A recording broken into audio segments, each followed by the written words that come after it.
வணக்கம். நான் astrology professor doctor Vimalan. லக்னம் கணிக்கிறத தயவு செய்து சரியாக கணியுங்கள். கையில கணிக்கிறீங்க. பொதுவான அச்சாம்சத்தை கொண்டு கணிக்கிறீங்களா? அல்லது அந்த ஊரினுடைய அட்சரேகைக்கு அந்த குழந்தை பிறந்த அமைப்புக்கு கணிக்கிறீங்களான்னு முதல்ல முடிவெடுங்க. முடிவெடுத்துட்டு கணிங்க.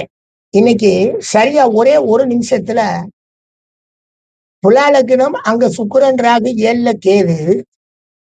ஒரே நிமிஷத்துல சரியா கணக்கு போட்டு அது விருச்சிக லக்னம் வந்துருச்சு. இந்த ராகு கேது தோஷமே இல்லாம அந்த ஜாதகம் நல்ல ஜாதகமா போயிடுச்சு. உண்மையிலே அவங்க பார்த்த ஜோசியர் ராகு கேது தோஷம் சொல்லி அவர் கல்யாணம் வேணாங்கிறார். நான் அதெல்லாம் எந்த தோஷமும் இல்லை, நல்லா இருக்காருங்க, பலன்கள் படியும் நல்லா இருக்காரு. எப்படி பார்த்தாலுமே நீங்க இந்த புள்ளிய கொண்டு போய் நீங்க அங்கிட்டு 29ல போட்டாலும் இருக்கிற சுக்கிரன் ராகு 12ஆம் பாவத்துலதான் நிக்கும். எனவே கொஞ்சம் பார்த்து பலன் சொல்லணும் சார். தாராளமாக திருமணம் செய்து வைக்கலாம்னு சொன்னேன். எப்பயுமே கவனமுங்க. சந்தியில இருக்கக்கூடியத நல்லா கவனிங்க, கணிங்க. லகரி நவாம்சம் போட்டிருக்காங்களான்னு பாருங்க. நம்ம இந்தியாவுக்கு பொதுவா லகரி நவாம்சமே போதும். இல்ல சார் நாங்க வந்த அயனாம்சம் இந்த அயனாம்சம்ட்டு போறீங்கன்னா போங்க.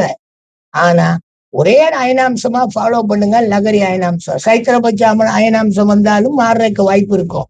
அயனாம்சம் ரொம்ப முக்கியம். அந்த அயனாம்சத்துலதான் லக்ன கூறுகளை இங்கிட்டு அங்கிட்டு அப்படி இப்படின்னு ஓடிடும். அதனால கொஞ்சம் எந்த அயனாம்சத்தை ஃபாலோ பண்றீங்க, உண்மையிலேயே அந்த ஊரினுடைய சரியான லாட்டிடியூட்டுக்கு லக்னம் எடுக்க பழகுங்க.